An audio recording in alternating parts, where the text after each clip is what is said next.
I got a house under contract with just $10. Not 10,000, not 1,000, $10. And before you think this is some shady real estate trick, let me tell you something. That's the most surprising part, isn't the $10. The most surprising part is why the seller agreed. Because once you understand that, you'll start looking at real estate investing completely different. And honestly, that's the lesson most beginners never learn. So let me show you exactly what happened. What's going on, everybody? I'm Bettina. Today, I want to break down how I'm able to get deals under contract, and that gets people asking questions. Because whenever I share this information, the comments are usually the same. Bettina, how is that even possible? Was that legal? Did you really buy a house for $10? And the answer is no, I did not buy a house for $10.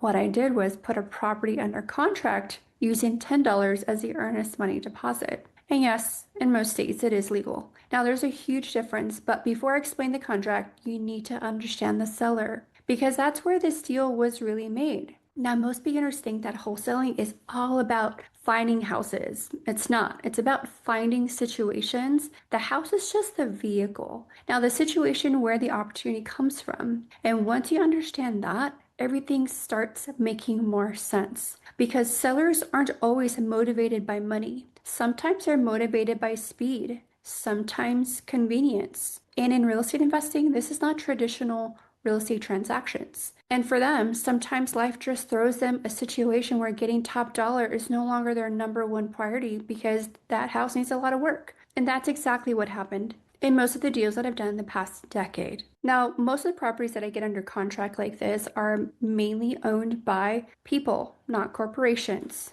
They're not investors. They weren't there trying to maximize every penny, and they weren't interested in listing the property and waiting around for months to find a qualified buyer. And a lot of these had major family situations happening, and their focus wasn't on the house anymore. Their focus was on their family and needing a cash offer. And they needed a solution that was super simple. They didn't want to do repairs, showings. They didn't want strangers walking through the house every weekend. They wanted certainty. Now, when I started asking questions and listening to what they actually needed, it became clear that this wasn't really a real estate problem. It was a life problem. And the house was simply part of the solution. And that's one of the biggest lessons that I can teach you in doing this for 10 years. The more focus you're on solving problems instead of chasing properties, the more opportunities will find you. Now, let's answer the question everybody wants to know.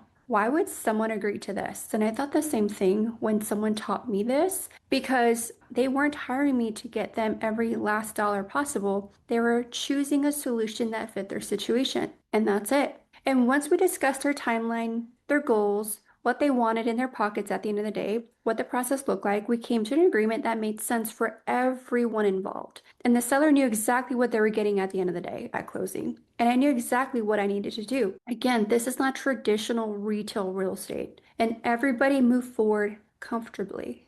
And that's how good deals happen. And that's why you're able to start this business with not a lot of money out of pocket. You don't have to pressure anybody. There's no tricks. There's no manipulation through understanding. It's just being compliant and following state laws and regulation when it comes to how much you're able to put down or the minimum. And that's what you do. Now, by the way, this is exactly why I always tell people that finding motivated sellers is one of the most important skills in this business when it comes to real estate investing and wholesaling. Most people are looking for magic lists and they're looking for secret softwares and they're looking for some hidden strategy, but motivated seller situations are everywhere. And once you know how to identify them, that's actually one of the things I teach inside my no flip flip method course. Because finding opportunities is often easier than people think when you know where to look. But let's keep going. So, what about the $10? Now, let's talk about the part that got your attention, the $10.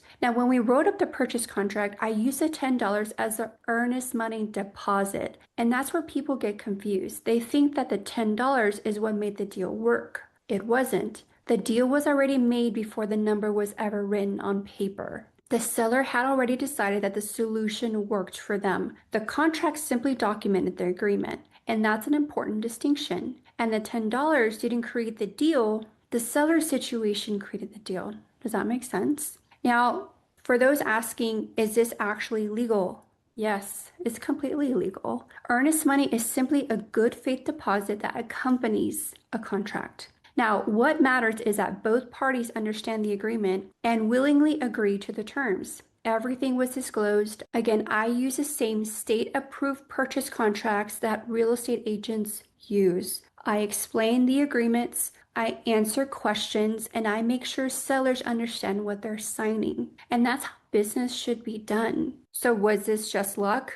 No. And honestly, it's knowledge. That's probably the most important part of this entire process because if this were luck, it wouldn't really matter and I couldn't repeat luck, right? But situations like this happen every single day. People get relocated, people inherit properties, people retire, and people go through life changes. All of us do. And people simply want convenience over maximizing price and waiting months and months on the MLS. Guys, the opportunities are out there. Most people just don't know how to recognize them. Now, can a beginner do this? Absolutely. And here's the crazy part. The reason most beginners don't get deals isn't because they don't have money, and it isn't because they don't have credit and experience. Most beginners don't get deals because they don't know where to find deals and how to structure the deals. Now, they don't know how to identify a motivated seller. They don't know what questions to ask once they find them. Those are all skills. That's all knowledge that I've learned the past decade, and skills can be learned, my friends. So if you take one thing away from this video, let it be this. The $10 wasn't the story. The seller was a story. The situation was a story. The solution was also the story. And that's what created the opportunity because real estate isn't just about properties. It's about people.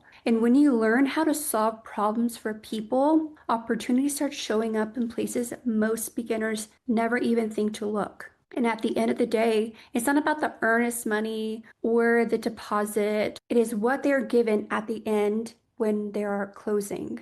That cash offer, that wire to their bank account, that's all they care about. So it doesn't matter whether you put $10 or $10,000. Again, this is not a retail transaction. This is real estate investing. So it can be structured a little bit different. Now, if you want to put more, go ahead. Have there been situations where I might have put a little bit more than that? Yeah, it just really depends. That seller understands that at the end of the day, that they're going to receive their full cash offer of what we agreed to at closing. Honestly, that's all they care about. And that's all I care about too. And especially if you're the type of person that doesn't have a lot of money and you want to be able to start getting into real estate investing, guys, this is the easiest way. And again, it is legal. You just have to make sure that you're following and getting the knowledge and you have the right information and you're following those laws and regulations for those state specific. Now, if you're watching this and thinking, okay, I get it, but how do I actually find motivated sellers like this? That's exactly why I created my No Flip Flip Method course. It's all about wholesaling. Inside, I walk you through multiple ways to find properties, identify motivated sellers, understand what to look for, and put yourself in position to create deals without becoming a landlord, buying rentals, or flipping houses right now if that's not what you're looking for. And the best part is that many of the strategies I teach beginners are so easy and don't require a huge marketing budget to get started and super affordable. If you want to learn the process step by step, click the link below and check out the No Flip Flip Method course. And if this video helped you, make sure to like, subscribe, and I'll see you on the next one.